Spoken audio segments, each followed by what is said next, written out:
Public Expose PT Martin Alberto Tbk.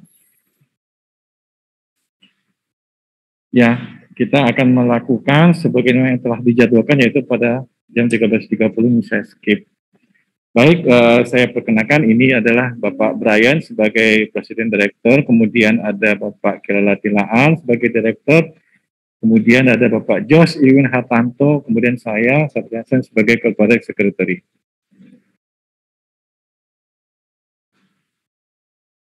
Kami di Martin Alberto Tbk masih, dan inilah menjadi sebuah keunggulan kami yang selalu kami andalkan hingga sampai saat ini. Yang pertama adalah portofolio merek dan produk yang kuat pada segmen pasar premium. Maaf, sebentar.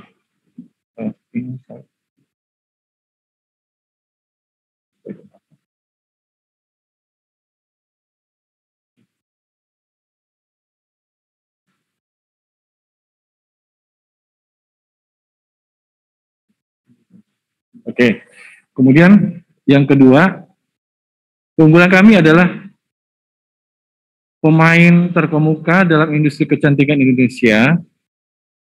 Kemudian yang ketiga adalah keterkaitan dan sinergi dengan Mata Tilar Group, bahwa PT Martin Alberto Tbk merupakan salah satu anggota pada Mata Tilar Group, di mana Mata Tilar Group ini memiliki grup-grup usaha-usaha lain yang memiliki usaha yang berbeda,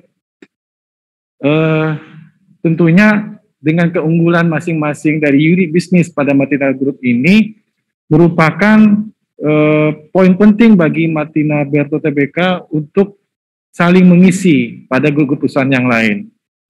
Nah, sehingga ini disebut dengan keterkaitan dan sinergi dengan Mata Tilar Group, yaitu perusahaan-perusahaan yang tergabung dalam Mata Tilar Group tersebut. Keempat, manajemen yang berpengalaman.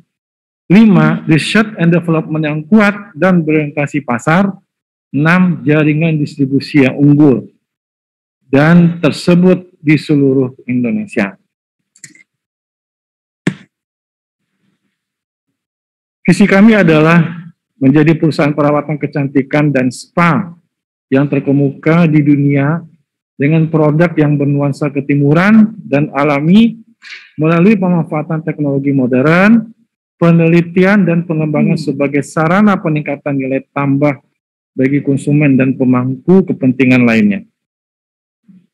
Kami memiliki misi adalah 1, mengembangkan, memproduksi, dan memasarkan produk perawatan kecantikan dan spa yang bernuansa ketimuran dan alami dengan standar mutu internasional guna memenuhi kebutuhan konsumen di berbagai segmen pasar, dari premium, menengah atas, menengah dan menengah bawah, dalam suatu portfolio yang sehat, dan setiap merek mampu mencapai posisi 3 besar di Indonesia di setiap segmen pasar yang dimilikinya. 2, menyediakan layanan yang prima kepada semua pelanggan dalam porsi yang seimbang, termasuk konsumen dan para penyalur produk. 3, mempertahankan kondisi keuangan yang sehat dan pertumbuhan bisnis. 4, merekrut, melatih, dan mempertahankan tenaga kerja yang kompeten dan produktif sebagai bagian dari aset perseroan. 5, memanfaatkan metode operasi, sistem dan teknologi yang efisien dan efektif di seluruh unit usaha, di seluruh unit dan fungsi usaha. 6, menerapkan good corporate governance secara konsisten demi kepentingan para pemangku kepentingan atau stakeholders. 7, memberikan tingkat keuntungan yang wajar kepada para pemegang saham. 8, mengembangkan pasar internasional kosmetika, produk spa, dan herbal dengan fokus jangka menengah di kawasan Asia Pasifik dan fokus jangka panjang di pasar global dengan produk dan merek pilihan. Sekilas, bidang usaha kami adalah pemasaran dan perdagangan produk kosmetika, perawatan kecantikan, dan jamu.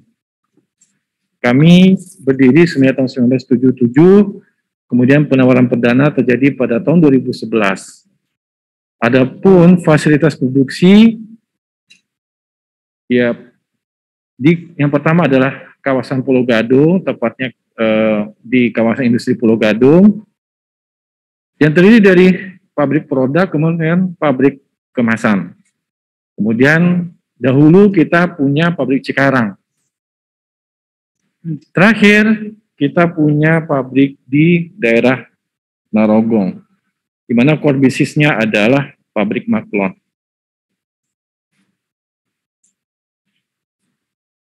Perlu saya sampaikan bahwa struktur perusahaan Martin Alberto atau MBTO, dia memiliki dua anak usaha.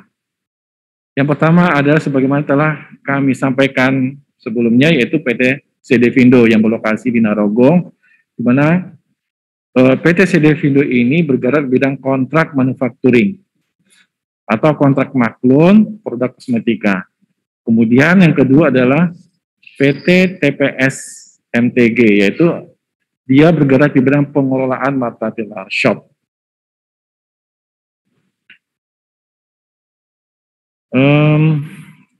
Mungkin kalau yang kegiatan usaha ini sudah redundant dengan yang sebelumnya.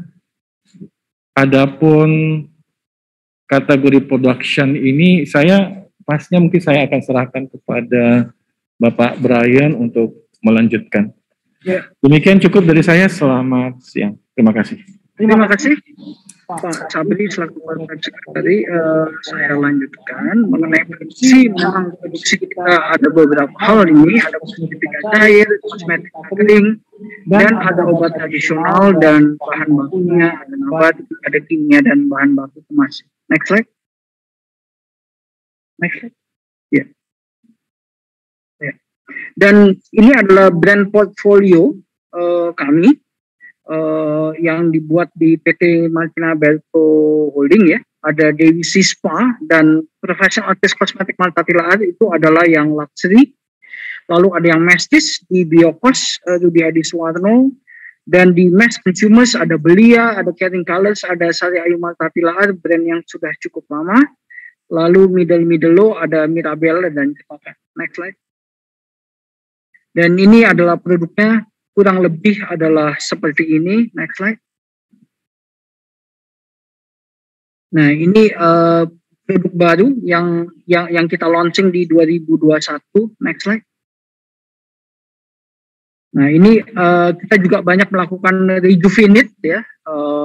Sebab untuk kekinian sesuai dengan perkembangan zaman ada di Rudi Adi Suwarno, Sari Ayu, dan dua Sari Ayu ada di Agnes Care dan Bright Skin. Next slide.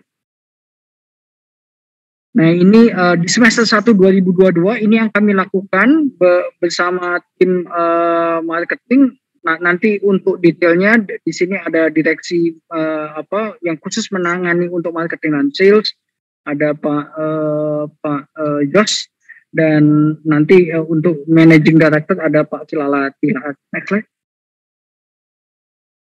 Next slide aja, Pak. Next slide. Ini sudah. Nah, ini kurang lebih adalah potret kita, terlihat di potret 2020, 2021 full year, dan Q1 2022. Q1 2021.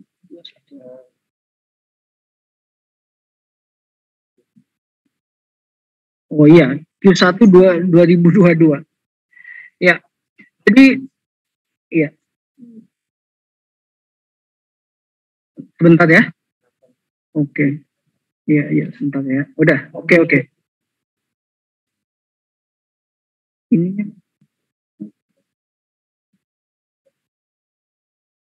Oh, sorry. Oke. Q1 2022. Nah, terlihat bahwa terjadi perbaikan yang sangat masif, yaitu di Q1 2022, nanti tentunya berlanjut sampai akhir kinerja di 2022. Ya, ini baru Q1 yang kami tampilkan. adalah laba kotor terhadap penjualan atau gross margin menjadi 41%, sedangkan laba operasi terhadap penjualan adalah tadinya adalah minus yang sangat dalam, menjadi minusnya jauh lebih berkurang, menjadi minus 1,96. Laba bersih terhadap penjualan tadinya minusnya sangat dalam di 47,19 di Q1 2021, jadi year on year. Dan itu kita mengalami minus yang jauh lebih berkurang adalah di minus 5,48. Mengakibatkan maka rasio hasil aset atau return on asset, return on equity minusnya juga berkurang versus Q1 2021. Sedangkan rasio lancar juga sangat membaik dari 55% menjadi 74,81%. Debt to equity ratio itu juga kita lakukan banyak sekali perbaikan sehingga dari 70 debt to equity menjadi 63,04. Lalu kewajiban kita juga berkurang dan collection kita atau perputaran yang merupakan sumber daripada cash flow dari 96 hari menjadi 50 hari. Jadi perputaran cash in kita itu jauh lebih cepat ya. Lalu hutang usaha juga kewajiban kita kepada pihak ketiga juga banyak yang kita bereskan sudah ya. Jadi interest cost dan financial cost kita jauh berkurang sehingga kita bisa lebih fokus kepada kegiatan operasional kita. Lalu inventory juga inventory days juga perputaran kita jual ke pasar itu jauh lebih cepat ya. Ya, next slide Pak. Ya, sedangkan di potret profit and loss Q1 2021 versus Q1 2022 adalah mengalami perbaikan dari sisi daripada penjualan, lalu gross profit juga demikian dari 14 ke 30 miliar. Kalau penjualan dari 50 miliar menjadi 74 miliar. Lalu juga kalau kita bisa lihat bahwa operating profit laba usaha kita dari minusnya sangat dalam di 2021 minus 24 menjadi minusnya jauh lebih berkurang yaitu minus 1 miliar. Lalu laba bersih net profit juga dari minus yang 23 menjadi minus 4 ya.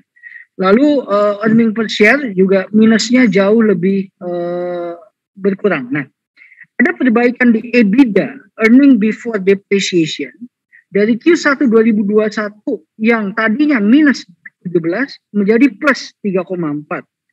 Lalu kalau ini ya outstanding shares sama semua, dan juga margin operasi operating margin yang tadinya minus sangat dalam minus 47 menjadi minus 1 ya. Dan margin quarter gross margin persentase adalah dari 28 dari tadinya hanya 28,58 menjadi 41,67 plus ya. Next slide Pak.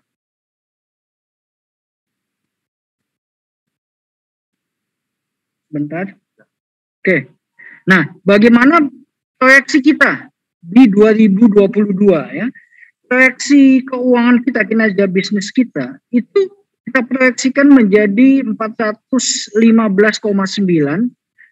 which is mendekati 146, dan juga kita akan sambil sudah berjalan yaitu menekan daripada cost of goods sold dari tadinya adalah 68,33 menjadi 63,23 ya.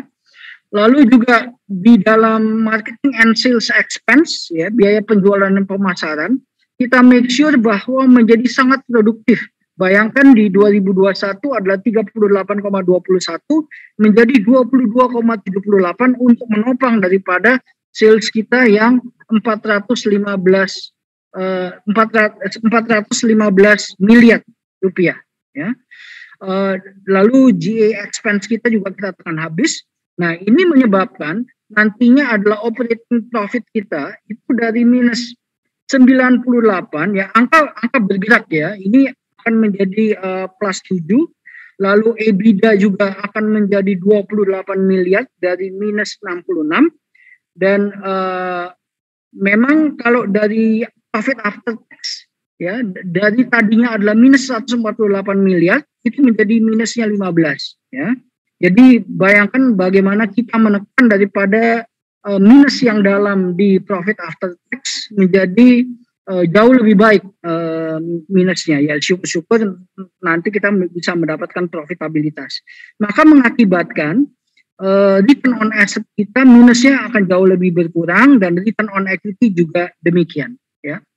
Lalu juga return on capital employed. Silakan. Ya, kurang lebih strategi globalnya adalah seperti ini, adaptive, banyak rejuvenation, investasi pada media digital, ya, penjualan online, lalu distribusi yang lebih merata, lalu juga bagaimana supply chain kita, inovasi produk, dan akhirnya mengakibatkan perbaikan laba, ya, atau minus yang lebih jauh berkurang mendekati laba. Next slide. Nah, ini distribution kita, kalau di 2021 memang ada melewati PT SI Indonesia, itu afiliasi, di 2022 adalah melalui Dosni Roha, ya. Kalau PT SI Indonesia mereka akan sangat banyak perbaikan. Oke, kita fokus di dalam PT Maltina Belt Tbk, maka channelnya adalah satu adalah melalui TPS, yaitu yang mengelola daripada multi-retail shop online, multi-retail shop offline dan online, melalui PT Dosni Roha di conventional outlet, melalui 3 raksa di modern trade channel, baik itu yang key account maupun local modern trade, melalui Pentavalent conventional yang di channel pharma, online channel, dan melalui agen-agen yang ada di luar negeri untuk ekspor bisnis kita. Next slide. Nah, bagaimana kalau untuk pengembangan usaha, ya sudah diketahui bahwa kita mau mempunyai PT TPS yang mengelola multi-retail shop, itu juga bisnisnya kita tingkatkan, dan juga ada PT Sedevindo, ya. PT Sedevindo ini maklun contract manufacturing business untuk kita improve klien-klien kita yang sudah ada dan new klien baik lokal maupun multinasional. Nanti tentunya Pak Kilalatilai bisa menjelaskan lebih banyak mengenai PT Sedevindo dan lain-lain. Next slide. Ya, baik. Jadi itu penjelasan singkat kami di dalam forum public expose, ya, untuk 2021 dan kinerja apa yang kita mau capai, apa yang kita mau kerjakan sampai akhir tahun 2022. Terima kasih.